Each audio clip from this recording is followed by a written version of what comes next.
할렐루야. 오늘은 11월 1일 화요일입니다. 오늘 우리에게 주신 하나님 말씀은 다니엘서 1장 5절의 말씀입니다. 또 왕이 지정하여 그들에게 왕의 음식과 그가 마시는 포도주에서 날마다 쓸 것을 주어 3년을 기르게 하였으니 그 후에 그들은 왕 앞에 서게 될 것이더라. 아멘. 이제 11월부터는 우리가 다니엘서를 보게 됩니다. 다니엘은 중학생밖에 되지 않은 어린 나이에 바벨론이라고 하는 아주 대제국의 포로로 끌려가서 신앙을 지켰던 하나님의 사람이었습니다. 여러분, 그런데 단순히 한 사람이 포로로 끌려갔다, 그 정도로 봐야 될 것이 아니라 이 당시에 바벨론이라는 곳은 메소포타미아 문명을 기반으로 하는 아주 막대한 초고도화된 나라였습니다. 그런데 이스라엘이라고 하는 아주 작은 나라의 귀족의 자녀였던 다니엘이 그 아주 발달된 문명의 초고도화된 바벨론의 도시에 포로로 끌려갑니다. 여러분, 다니엘의 입장이 어땠을까요? 그의 나이는 중학생밖에 되지 않았습니다. 모든 것이 낯설고요, 포로였습니다. 내 인생의 한 치 앞을 내다볼 수가 없습니다. 하지만 이스라엘은 심지어 멸망해서 돌아갈 나라도 없습니다.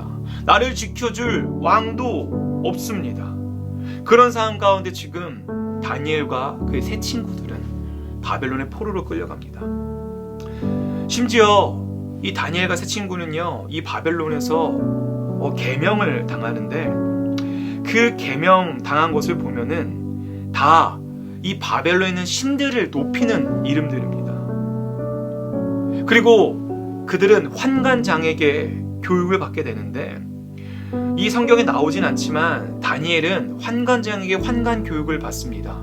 그리고 그는 이후에 왕궁 안에서 일을 하게 되는데, 이 왕궁 안에서 일을 했다는 것은 뭐냐면 다니엘은 거세를 당했다는 것을 상징합니다. 그 당시 바벨론에서 왕궁에서 일하는 환관들은 모두 거세를 당했어야 했기 때문입니다. 다니엘의 상황을 상상해 보십시오. 어린 나이에 나라를 잃었습니다. 갑자기 어린 나이에 바벨론이라고 하는 영문 모를, 생판 모르는 아주 대제국의 포로로 끌려갑니다. 그리고 이전까지는 하나님과는 전혀 상관없는 이방 민족의 문화와 풍습을 배우고 그들의 종교를 강요받습니다. 거세를 당했습니다.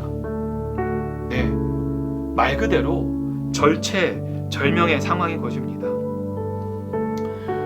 일반적인 사람이라면 정말 버티기도 힘들었을 텐데 다니엘은 그곳 가운데서 신앙을 지켰다는 것입니다. 네, 여러분, 그는 단지 어려운 상황에서 지켰다, 그 이상의 의미가 있습니다. 하나님은 이 다니엘을 그 바벨론 땅 가운데 세우셔서 이후에 그들이 다시 포로에서 돌아가게 하고, 그리고 그 이스라엘 백성들이 그 바벨론 땅 가운데서 잘 정착하며 70년 동안 살아갈 수 있는 기틀을 다니엘을 통해서 만드셨다는 거죠. 하나님은 그 다니엘이라는 한 사람을 사용하셨는데, 다니엘을 사용하셔서 그가 하나님 앞에 반응한 것이 아니라 그의 반응을 보고 하나님은 그를 사용하십니다. 다니엘은 오늘 본문에 나오진 않지만 이렇게 말합니다. 다니엘이 뜻을 정했다.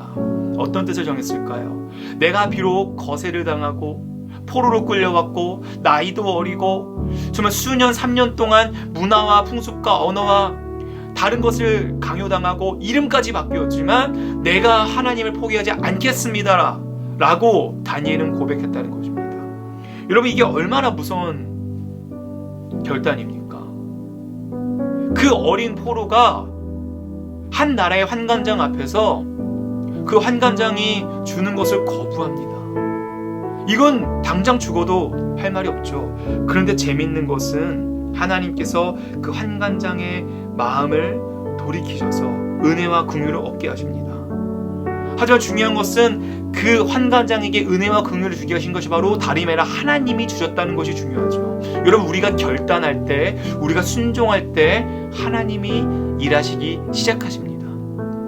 이 다니엘의 앞으로의 여정을 우리가 보면서 우리가 살펴봐야 하는 것은 단순히 다니엘이 이렇게 대단했구나, 다니엘이 정말 이렇게 멋있는 삶을 살았구나, 이것 이상으로 봐야 할 것이 있습니다. 그것이 뭐냐면 바로 다니엘의 상황을 우리는 상상하면서 성전과 관행과 율법이 나의 신앙을 보장해주지 않는다는 것입니다. 여러분, 하나님은 그곳 가운데 보이지 않습니다. 다니엘의 입장에서 하나님이 직접적으로 역사에서 개입하셔서 그들을 쓸어버리고 구해질 수 있지만 그렇게 하지 않으십니다. 다니엘은 보이지 않는 하나님의 인도하심과 눈에 보이는 바벨론의 문화와 풍습 가운데 눈앞에 놓여있는 것을 선택하는데 보이지 않는 하나님의 뜻을 순종하고 따를 때 하나님이 일하십니다. 여러분, 다니엘은 말도 안 되는 상황 속에 처해 있습니다. 그런데 그는 신앙을 지켰습니다. 이것이 우리에게 어떤 도전을 줄까요? 우리들의 타이틀이, 직분이 신앙생활을 얼마 했고 교회 출석을 얼마나 잘했는지가 우리들의 신앙생활을 보장해주지 않는다는 것이에요. 우리는 코로나라고 하는 꽤 오랜 시간 동안 신앙의 정체기를 맞이할 수 있는 상황을 맞이했습니다. 온라인 예배를 드리고 때로는 교회를 나가지 못하는 것이 자기 합리화가 되는 시기를 살았습니다. 여러분, 그때 우리들의 신앙이 무너졌습니까? 아니요, 여러분, 다시 일어나셔야 합니다. 그런 것들로 우리들의 신앙이 무너지는 것은 변명이 되지 않는다는 것이죠.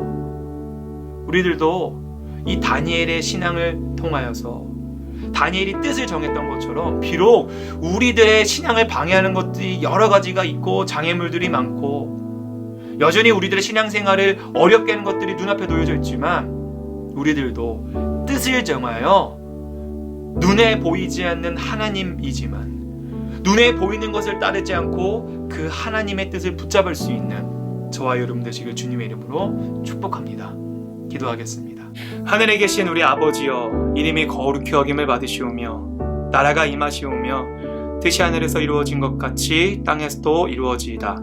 오늘 우리에게 일용할 양식을 주시옵고 우리가 우리에게 죄 지은 자를 사하여 준 것 같이 우리의 죄를 사하여 주시옵고 우리를 시험에 들게 하지 마시옵고 다만 악에서 구하시옵소서. 나라와 권세와 영광이 아버지께 영원히 있사옵나이다. 아멘.